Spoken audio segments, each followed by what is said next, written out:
제가 김대중 대통령을 오래전부터, 구체적으로는 1971년 장춘단 공원의 유세 그 무렵부터 존경했지만 한 번도 직접 만난 일도 없고 직접 이렇게 대화한 일도 없었습니다. 그런데 내가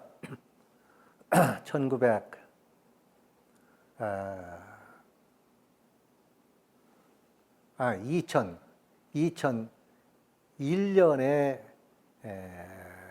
중앙대학에서 만 65세 정년퇴임을 했습니다. 정년퇴임을 하고 이제 야인으로 돌아와서 이제 있는데, 그 다음에 2002년 2월 달에 청와대로부터 다음 한은 총재로 임명한다는 내정 통보가 왔어요. 그때 한은 총재는 전철환이라는 분이었어요. 사실은 그분은 나의 그 대학 후배고, 그분은 전북 익산입니다. 나하고도 잘 아는 분인데, 그분이 이제 그만두면서 그 후임으로 내가 지명이 되었는데, 우선 저로서는 그렇게 기쁠 수가 없었습니다. 뭐 내가 청와대 수석도 해보고 장관도 해봤지만 그 어느 때하고 비교할 수 없는 그 기쁨을 내가 느꼈는데, 그것은 한국은행이라는 곳이 내가 처음으로 대학을 졸업하고 들어가서 내 가난 문제를 해결한 그런 자리고, 또 나를 미국 유학을 보낸 것도 한국은행이었고, 그런 데가 은혜를 입은 그런, 또 10여 년간 내가 거기 근무를 한 그런 곳인데, 그곳으로 내가 가서 금이 환영이랄까, 내가 다시금 지금 일을 한다는 것이 퍽 재미가 있었고 기쁘고, 그리고 또 그전에는 내가 한은으로부터 도움을 받았다면 이번 가서는 한국은행에 내가 빚을 갚아야겠다. 내가 그 여러 가지 열심히 일을 해서 국가와 우리 한국은행에 내가 그 빚을 갚아야겠다는 생각하고, 그렇게 마음이 기쁠 수가 없었습니다. 그런데 어떻게 해서 갑자기 내가 거기 가게 되었는가? 내가 대통령을 직접 내가 알거나 뭐 만난 일도 없는데 어떻게 됐는가 하는 그런 의문을 나는 가졌어요. 그런데 그게 한참 뒤에야 조금 이제 그게 풀렸는데, 첫째는 아까 제가 말씀드릴 때 제2건국운동하고 공적자금관리위원장 활동을 했다고 했는데, 그때 특히 제가 국회에 나가서 답변하고 질의응답하고 뭐 이 모든 한 것을 대통령께서 보였다는 겁니다. 보면서 이 사람이 그렇구나 하는 것을 그 뒤에 나중에 알았어요. 그리고 특히 제가 경제학회장을 했는데, 한국경제학회장을 했는데, 전국 경제학회장들 점심 초대가 있었어요. 김대중 대통령이 임기 초기에.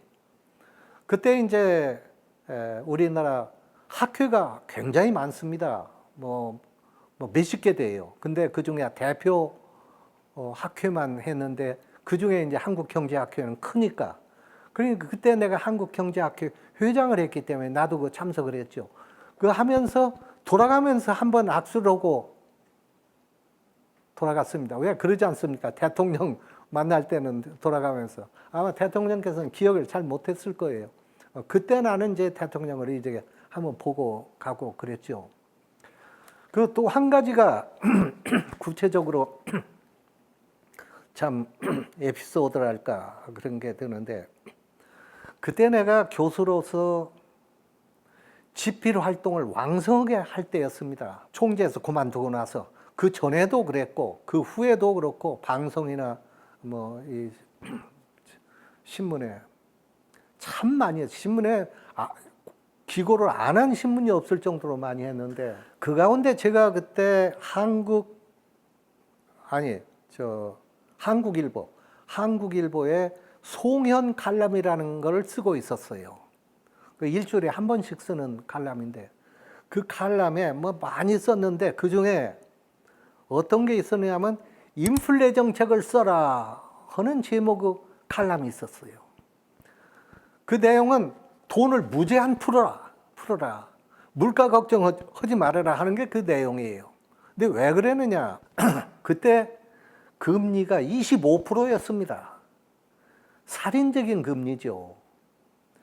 환율이 800대 1이었던 것이 2000대 1까지 갔어요. 그러니 살아남을 기업이 있겠습니까? 그러니까 멀쩡한 기업이 쓰러지는 겁니다. 흔히 말하는 흑자도산, 이게 쓰러지는 거예요. IMF 외환위기 때.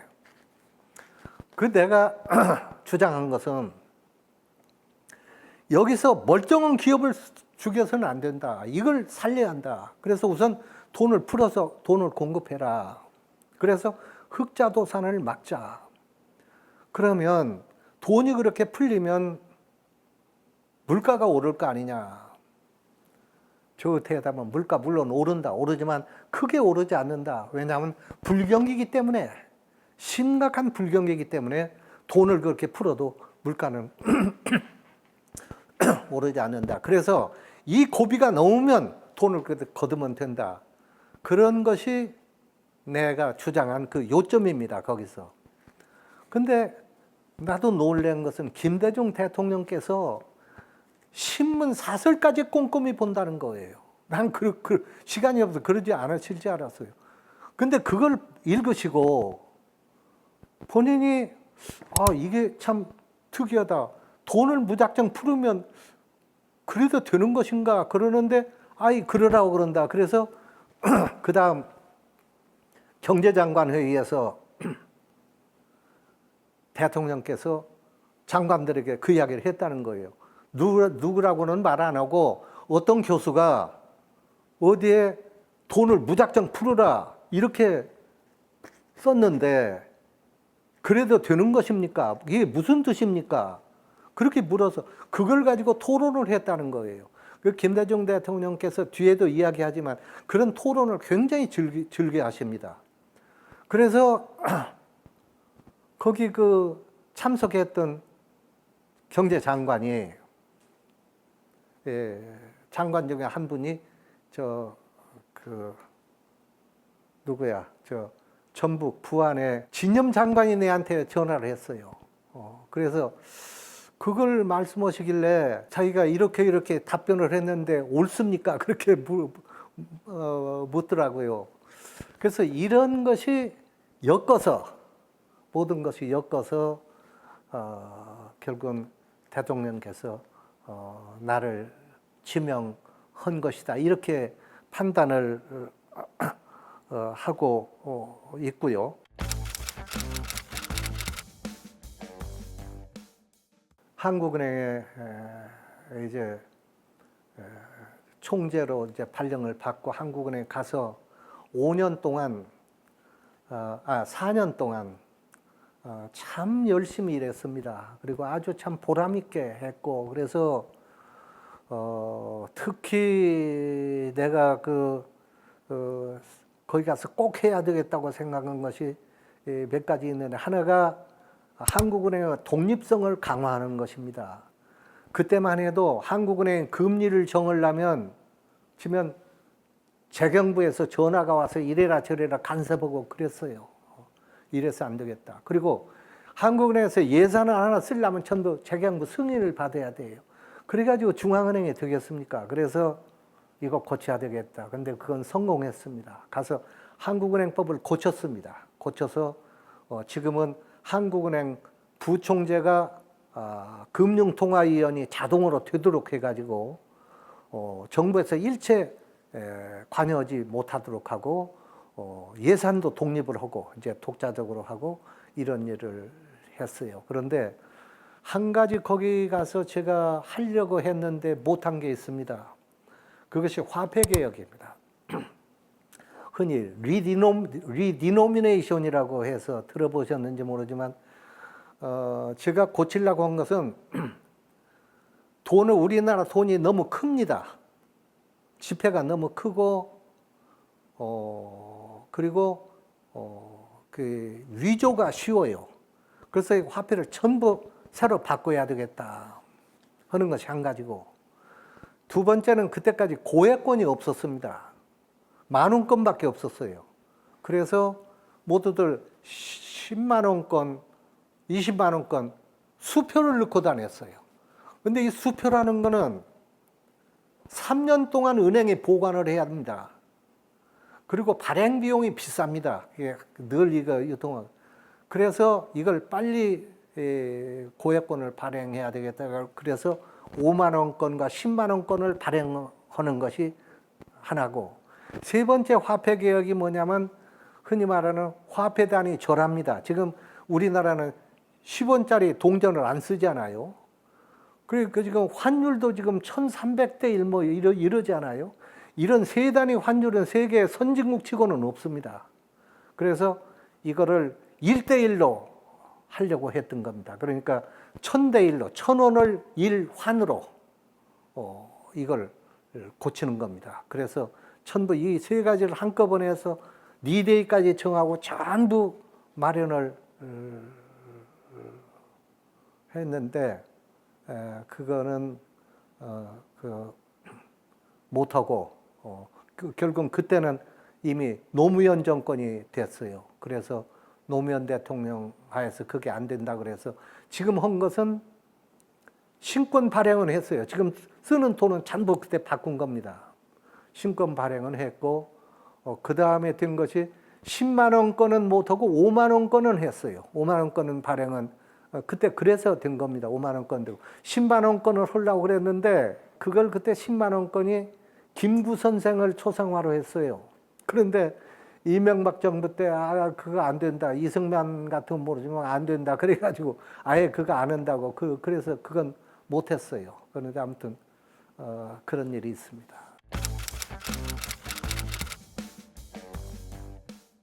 우리나라 경제 발전 과정을 이렇게 쭉 보면은 크게 나눠서 두 토막으로 가를 수 있어요. 처음 그 후진국 단계에서 중진국 단계, 그러니까 산업화 초기 단계가 있고, 하나는 중진국 단계에서 이제 선진국 단계로 가는 이게 성숙 단계입니다. 성숙 단계가 있고 두 가지로 가를 수 있는데, 이 초기 단계 산업화를 한 것이 박정희입니다. 근데 후기 단계, 성숙 단계, 선진국으로 들어가는 과정의 경제 발전을 만들어 놓은 것이 김대중입니다. 그래서 김대중 정부에서는 우선 IMF 외환위기를 극복을 했고, 다음에 IT 선진화를 일으켰습니다.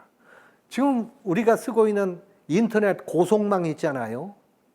이게요, 가령 나도 놀란 건 미국에 가도, 일본에 가도, 태국에 가도 한국처럼 이게 안 돼요. 한국은 즉각 즉각에 접속이 되잖아요. 미국 가도 그게 안 돼요. 뭐 복잡한 과정을 거치고 이런 일이 많습니다. 이게 왜 그러냐? 그건 김대중 정부가 만들어 놓은 거. IT 입국입니다. 지금 마치 요즘 이재명 정부는 이제 인공지능으로 한다고, 그건 나 잘한다고 봅니다. 근데 김대중 정부에서 바로 IT 입국을 해서 그걸 고속망을 그때 깔은 거예요. 그게 참 엄청난 그 공헌입니다. 우리나라 저거에. 다음으로 기초생활보장. 이게 김대중 대통령이 해낸 겁니다. 지금 어려운 사람들에게 매달 얼마씩 주고 이거 있잖아요. 이것이 그때 처음 나와서 지금 우리나라 아주 최 빈곤층이 이것을 하고 있는 겁니다. 여기다가 노사정 대타협 이거 이룬 거 이게 전무후무합니다. 과거에도 못했고 그 이후에도 누구도 못해요. 내가 요즘 와가지고 이 새 정부에 대해서 엊그저께도 내가 방송에 가서 그런 이야기를 했습니다만은 노사정 대타협을 다시 이루자. 김대중 정부에서 했던 그러한 대타협 이게 지금 또 필요하다 그런 이야기를 했습니다. 그래서 이와 같이 해서 우리나라의 경제로 보면은 중진국에서 선진국까지 가는 그 길을 깔아놓은 분이 김대중이다 이렇게 보는 것이고, 두 번째 큰 공헌은 남북 평화 정책입니다. 참 이거는 영명한 그분의 판단이 아니었으면 안 될 겁니다. 햇볕 정책. 그래서 남북 정상회담이 처음으로 우리나라가 참 열매를 맺고 남북 교류, 남북 삼봉, 이산가족 상봉이 이루어지고 드디어 개성공단이 열리고 이 모든 것이 김대중 대통령이 깔아놓은 거여서 이런 역할이 있었다. 세 번째 제가 특별히 김대중 대통령의 업적을 평가하고 싶은 것은 용서하는 정치입니다. 용서하는 정치. 우리나라는 지금까지 전부 보복하는 정치였습니다. 근데 김대중 대통령은 원수를 사랑하는 그런 정치를 했어요. 우리가 모두 아는 것이지만 박정희는 김대중을 죽이려고 한 사람 아닙니까? 미국 개입이 아니었으면 벌써 바닷속에 넣었을 거예요. 그런 박정희 기념관 건립 추진 명예위원장을 스스로 김대중 대통령이 맡았어요. 그리고 전두환 노태우도 김대중을 죽이려고 한 사람 아니에요. 사형 선고한 사람 아닙니까? 근데 대통령이 된 다음에 전두환 노태우를 사면을 했습니다. 물론 사면 저거는 김영삼 씨가 했지만 그 사면하도록 그걸 그 당선인으로서 실질적으로 사면을 시킨 거는 김대중입니다. 이래서 심지어 나도 직접 들었는데 전두환 대통령이 자기가 지금까지 그 대통령을 그만둔 뒤에 가장 편안하고 이렇게 살게 된 것은 김대중 정부 때다. 그런 이야기를 그분이 한 것을 내가 들었습니다. 그래서 그런 점에서 용서하는 정치, 이것을 깔아준 것이 김대중 정부고 우리가 앞으로 그것을 본받아야 할 것이다. 이렇게 생각합니다. 그래서 사실은 이런 점에서 김대중을 높이 평가해야 된다. 이렇게 나는 생각하는 거죠.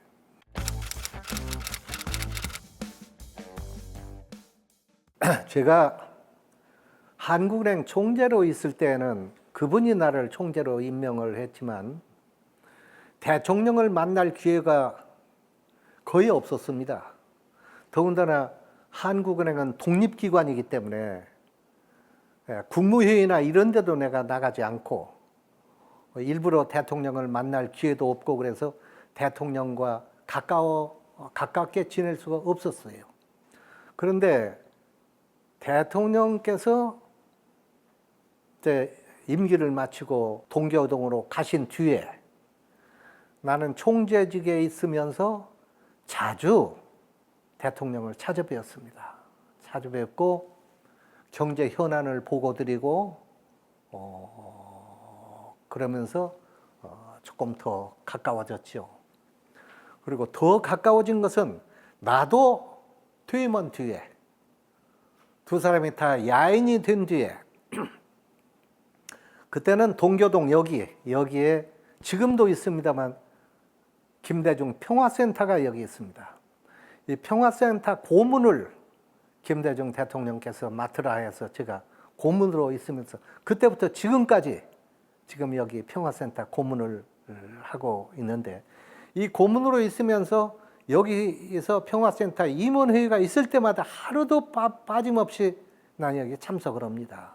하면은 김대중 대통령께서 경제 문제에 대해서는 나에게 의뢰의 지명해서 현황을 이야기하도록 하고, 또 모르는 거 있으면 그 질문을 하고 그 토론을 하도록 하고, 그리고 거기 비서진에게 그 내용을 적도록 하고, 뭐 이렇게 꼼꼼하게 하면서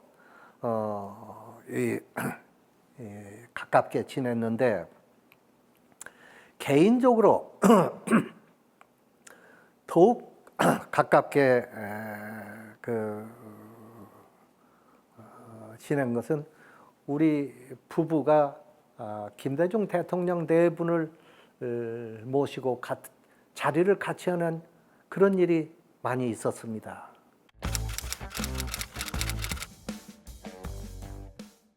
김대중 대통령과 이제 만나서 회의도 여러 차례 많이 하고, 특히 동교동 평화센터에서 제가 우리 경제 현황에 대해서 대통령께 브리핑하고 이러면서